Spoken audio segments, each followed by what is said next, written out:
마침내 한동석의 감정이 폭발하고 말았습니다. 사랑하는 사람을 힘들게 만드는 장본인, 장모님이라고 해서 더 이상 참지 않기로 했습니다. 이제는 물러설 이유가 없었습니다. 장모의 입에서 그 말을 듣는 순간 한동석의 마지막 인내심마저 바닥나고 말았습니다. 장모라는 이름 뒤에 숨어 마치 친엄마라도 된 듯 뻔뻔하게 간섭하고 한 걸음씩 다가오는 마광숙과의 결혼을 집요하게 막아선 박정수 여사.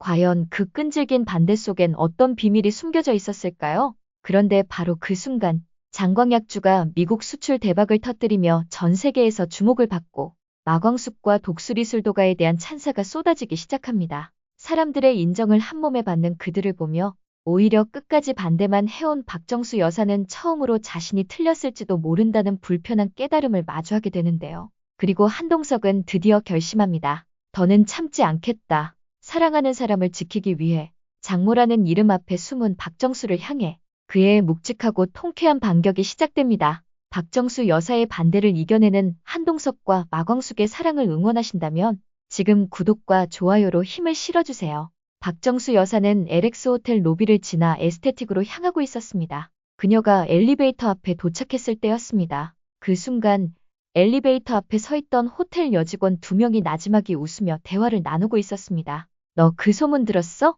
장광약주, 미국에서 완전 대박 났대. 우리 VIP룸에 들어온 와인 대신 요즘 그거 찾는 외국 손님도 있대. 대단하지 않아?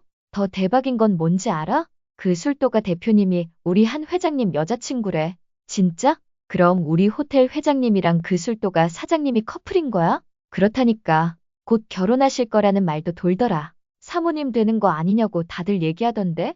그 말에 두 여직원은 입을 맞춰 어머머를 연발했고 어느새 대화는 웃음과 감탄, 수군거림으로 번지고 있었습니다. 그분 진짜 조용하고 단아하시던데 우리 호텔 이미지랑 잘 어울려. 회장님이랑 같이 엘리베이터 타시는 거 봤다는 사람도 있어. 그러게 이제 드디어 우리 호텔도 사모님 생기시려나 보다. 박정수 여사는 무표정하게 엘리베이터 버튼을 바라보고 있었지만 그녀의 눈빛은 어느새 미세하게 흔들리고 있었습니다. 눈을 깜빡이던 그녀는 고개를 아주 조금 돌려 직원들이 서 있는 방향을 바라보았습니다. 직원 2명은 그녀의 존재를 전혀 눈치채지 못한 채 계속해서 흥분된 목소리로 속삭였습니다. 눈앞에서 벌어지는 이 호들갑스러운 풍경은 단순한 가십으로 넘기기엔 박정수 여사에게 너무도 생생한 자극이었습니다. 마광숙, 그 아이가 호텔 회장의 사모님 자리를? 그런 자격이 된다고 생각해서 저렇게 나서는 건가?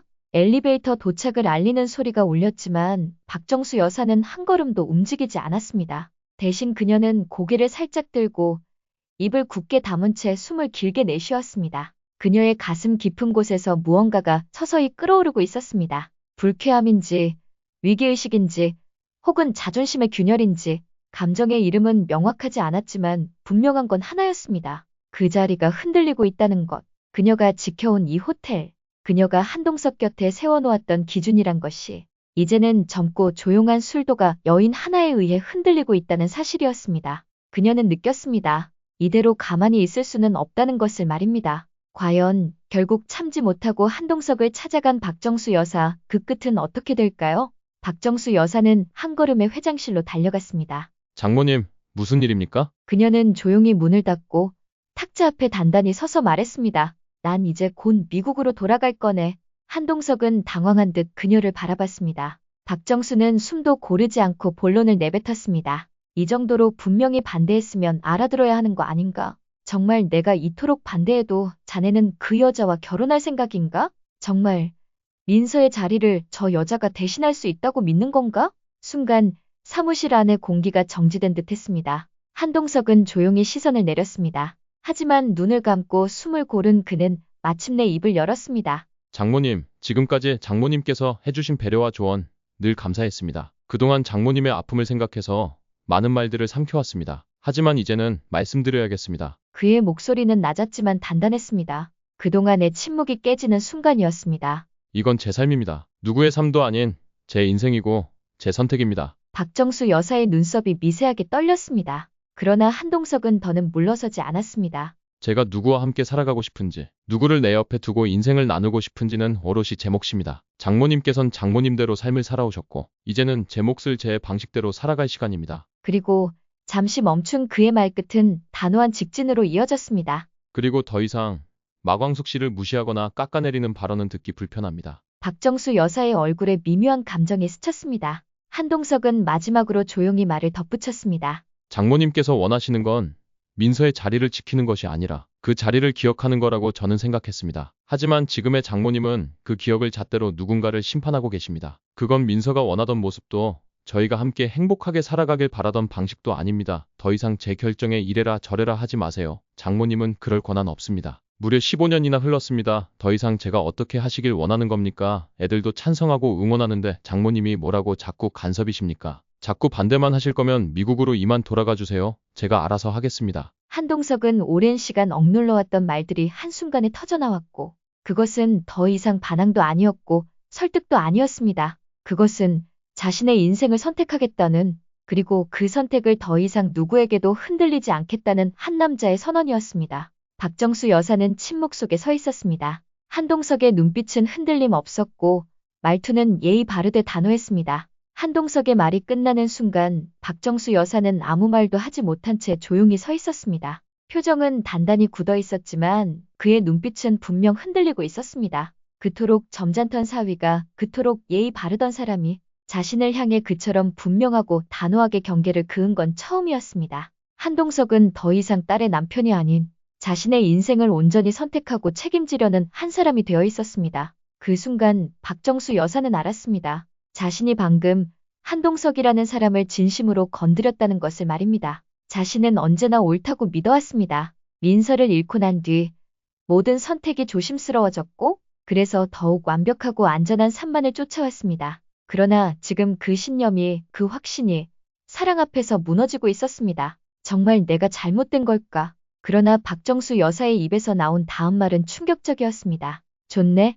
그렇다면 정말 자네가 그 여자를 이 호텔의 안사람으로 생각하고 있다면 나 역시 그 자리에 어울리는 사람인지 검증할 기회를 주겠네. 봄이 결이 할머니로서의 권리이네. 순간 한동석의 눈빛이 아주 조금 흔들렸습니다. 박정수는 여유롭고 단단한 말투로 이어갔습니다. LX 호텔의 안주인이라면 단지 인품만으로는 부족하지. 이 호텔의 이름을 걸고 실적을 내고 고객과 시장 앞에서 스스로 입증할 수 있어야 해. 한 달 안에 이 호텔의 매출을 2배로 올려보게. 단순한 숫자 노름이 아닌 진짜 외부 고객을 끌어들이고 지속 가능한 수익 모델을 만들어내게. 그걸 해낸다면 내가 먼저 인정하겠네. 그 말에 한동석은 아무 말도 하지 않았습니다. 박정수는 그런 반응이 익숙하다는 듯 살짝 미소를 지었습니다. 하지만 그 미소 너머에는 철저히 계산된 확신이 숨겨져 있었습니다. 절대 못하지. 호텔 실적을 2배로? 그 막걸리 하나로? 그 아이에게 그런 재능이 있을 리 없어. 박정수는 마지막 말을 남기고 조용히 돌아섰습니다. 하지만 그녀는 짐작하지 못했습니다. 절대 불가능이라 여겼던 그 제안이 곧 가장 통쾌한 반전으로 돌아올 운명이라는 것을 말입니다. 한편 한동석은 회의실 문이 닫히자마자 숨을 내쉬었습니다. 박정수 여사와의 대화는 짧았지만 심장 깊숙이 무거운 돌을 하나 내려놓는 것 같았습니다. 하지만 지금은 감정에 잠겨있을 시간이 없었습니다. 시계를 본 순간 그의 눈빛이 번뜩였습니다. 외국 바이어들과의 미팅은 5분 뒤 장광약주 미국 수출 확대를 결정짓는 중요한 자리였습니다. 회의실 문이 열리자마자 한동석은 예상치 못한 분위기에 어리둥절했습니다. 한동석을 보자마자 바이어들이 줄줄이 밀려들며 말을 쏟아냈습니다. 한 대표님, 저희 미국 본사에서 장광약주 이야기가 끊이질 않습니다. 현지 반응이 폭발적이에요. 도대체 이 술 언제쯤 우리 매장에도 납품할 수 있을까요? 분위기는 뜨거웠고 그들의 얼굴엔 기대와 확신이 가득 차 있었습니다. 바이어들은 멈추지 않았습니다. 정말 이 정도일 줄은 몰랐습니다. 전통 막걸리라고 해서 기대치가 낮았는데 전혀 다른 세계더군요. 병 디자인도 세련되고 맛은 와인 못지않게 깊어요. 이건 문화 그 자체입니다. 한동석은 정중하게 웃으며 병을 하나 들어 올렸습니다. 이 술이 바로 저희 독수리 술도가의 장광약주입니다. 3대를 이어온 발효 기법으로 빚은 술이며 현재는 미국 사만마트와 단독 수출 계약을 맺고 있습니다. 그 말에 바이어들 몇 명은 자리에서 일어나 말했습니다. 그 사만마트 말인데요. 저희 쪽에서는 좀 답답합니다. 공급도 부족하고 홍보도 미흡해요. 저희가 직접 유통을 맡고 싶습니다. 저희는 미 서부 지역에서 70개 체인을 운영 중입니다. 바로 입점 가능하고 광고비도 부담할 수 있어요. 사만마트만 갖기엔 아깝습니다. 이런 술은 전국망으로 가야죠. 순식간에 회의실은 제안서와 명함이 오가는 시장처럼 북적이기 시작했습니다. 누구도 이 술이 단지 한국의 막걸리라고 생각하지 않았습니다. 그들은 지금 글로벌 프리미엄 주류 시장에서 먹힐 차세대 트렌드 상품을 목격한 것이었습니다. 사만마트 독점은 유지하시되 다른 공동 유통 구조를 검토해달라는 요청과 함께 기존보다 2배 이상의 매출이 나올 수 있다는 매출 예상치를 보여주는 바이어들도 있었습니다. 그들은 단순한 수입이 아닌 브랜드를 함께 키우자는 구체적인 전략과 수치를 내놓았습니다. 한동석은 종이 위에 수치를 조용히 바라보다 고개를 들었습니다. 장광약주는 단순히 팔리는 술이 아니라 기억되는 술이길 바랍니다. 스토리와 품격을 지킬 수 있다면 확장도 진심으로 검토하겠습니다. 그의 진중한 말에 바이어들은 고개를 끄덕이며 확신을 드러냈습니다. 우리는 돈만 벌고 싶은 게 아닙니다. 이 술을 세계인의 식탁에 올리고 싶습니다. 그 말에 한동석은 조용히 웃었습니다. 그리고 그 순간 박정수 여사의 제안이 떠올랐습니다. 호텔 매출을 2배로 올리면 그 여자를 인정하겠다. 그리고 지금 그 가능성이 눈앞에서 현실로 펼쳐지고 있었습니다. 누군가가 던진 무리한 조건은 오히려 도전의 불씨가 되어 그를 움직이고 있었습니다. 외국 바이어들은 서류를 정리하며 만족스러운 표정을 지었고 몇몇은 돌아가면서도 곧 좋은 소식 기대하겠다는 말을 남기고 갔습니다. 한동석은 조용히 자리에 앉아 남은 종이들을 천천히 정리했습니다. 그러나 그의 눈빛은 한결 가벼웠고 어딘가 기대에 찬 자신감이 담겨 있었습니다. 바로 그때 한 통의 전화가 걸려왔습니다. 미국에 있는 친구 김사만으로부터 온 전화였습니다. 숨을 고르기도 전에 말을 다급하게 쏟아냈습니다. 동석아, 지금 난리 났어. 장광약주 대박 터졌어. 한동석은 순간 귀를 의심했습니다. 일단 진정 좀 해봐. 무슨 소리야? 아니, 이게 말이 되냐? 어제 사만마트에서 막걸리를 사겠다고 줄이 몇 미터야. 지금 단순한 유행이 아니라니까.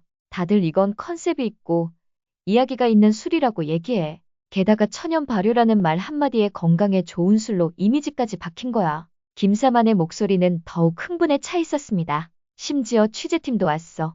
현지 인터넷 방송국에서 K 알코올 특집 찍는다고 왔다니까. 장광약주가 첫 타자야. 동서가, 장광약주가 미국에서 지금 한국 소주처럼 주목받고 있다니까.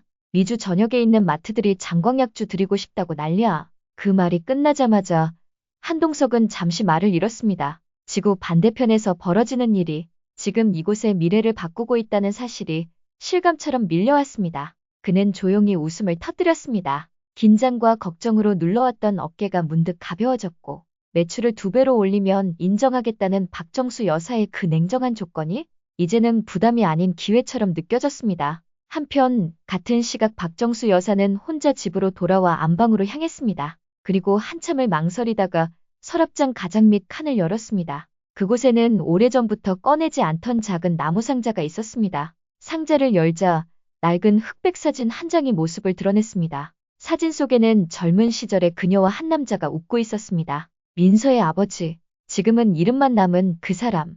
박정수는 조심스럽게 사진을 꺼내 들고 침대 옆 조명을 켠 채 앉았습니다. 사진을 바라보는 눈빛이 서서히 흔들리기 시작했습니다. 당신이 곁에 있었더라면 지금처럼 외롭지는 않았겠죠. 목소리는 작았지만 그 안엔 참아왔던 감정이 묻어나 있었습니다. 박정수는 사진을 천천히 손가락으로 쓰다듬으며 말을 이어갔습니다. 민서도 너무 보고 싶고 요즘엔 자꾸 기억이 흐릿해져요.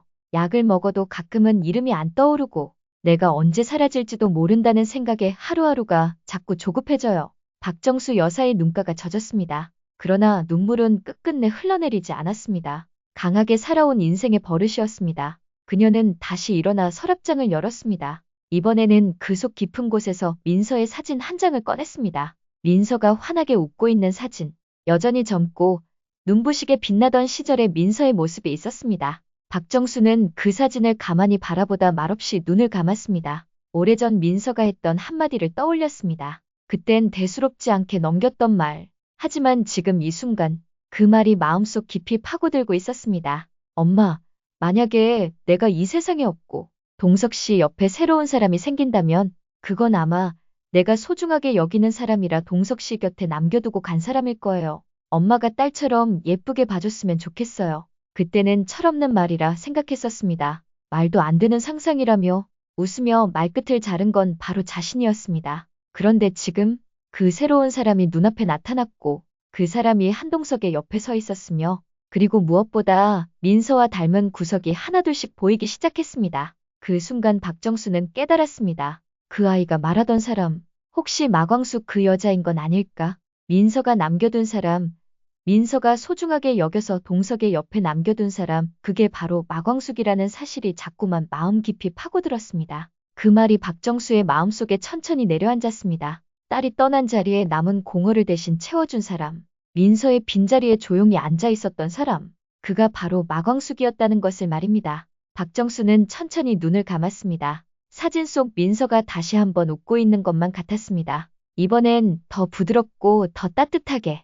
민서야, 마광숙이라는 그 여자 생각해보니 너처럼 조용하고 단단한 마음을 가진 아이 같아. 그녀는 사진을 조심스레 가슴에 안고 길게 숨을 내쉬었습니다. 그리고 마침내 딸의 마지막 부탁을 가슴으로 받아들이듯 조용히 고개를 끄덕였습니다. 그리고 혼잣말처럼 조용히 속삭였습니다. 민서야, 이제 그 아이 손 잡아줄게. 말을 마친 그녀는 다시 사진을 서랍 안에 넣었습니다. 하지만 이번엔 조심스럽게 마치 누군가를 다독이듯 부드러운 손길로 닫았습니다. 그리고는 한 박자 쉬고 조용히 마광숙의 이름을 떠올렸습니다. 이름만 불러보았을 뿐인데도 이상하게도 마음이 더는 불편하지 않았습니다. 그때였습니다. 띵동. 초인종 소리가 조용한 집 안을 울렸습니다. 그녀는 눈을 깜빡이며 고개를 돌렸습니다. 예상하지 못한 방문. 천천히 몸을 일으켜 문 앞으로 걸어갔습니다. 문을 열자 익숙한 얼굴이 싱긋 웃고 있었습니다. 마광숙. 양손에 비닐봉지를 들고 서 있는 그녀는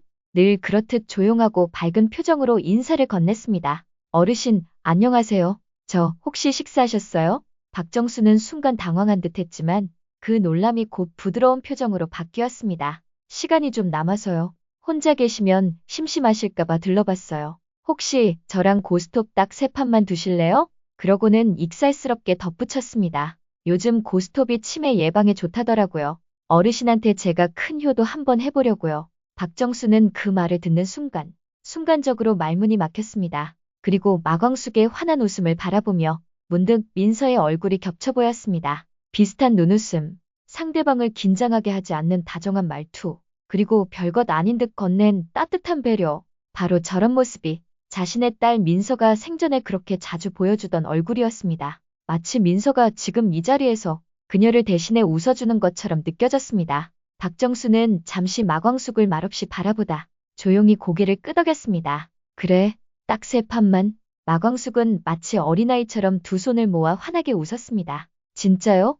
오늘 저 완전 운 좋아요. 그 모습에 박정수는 피식 웃음을 터뜨렸습니다. 그리고 아주 조심스럽게 거의 들릴 듯 말 듯한 목소리로 속삭였습니다. 그래, 민서야. 내가 맞았네. 이 아이 참 괜찮은 아이구나. 두 사람은 거실로 들어가 앉았습니다. 햇살이 창문을 넘어 테이블 위로 부드럽게 내려앉았고 그 따뜻한 빛 사이로 두 여인이 처음으로 함께 웃으며 마주 앉았습니다. 그 순간 박정수 여사의 마음에도 오래 닫혀있던 문이 조용히 열렸습니다. 오늘 이야기는 여기까지입니다. 구독과 좋아요는 제가 다음 이야기를 들려드리는데 큰 힘이 됩니다. 혹시 다음 스토리를 예상하신다면 댓글로 알려주세요. 오늘도 함께 해주셔서 진심으로 고맙습니다.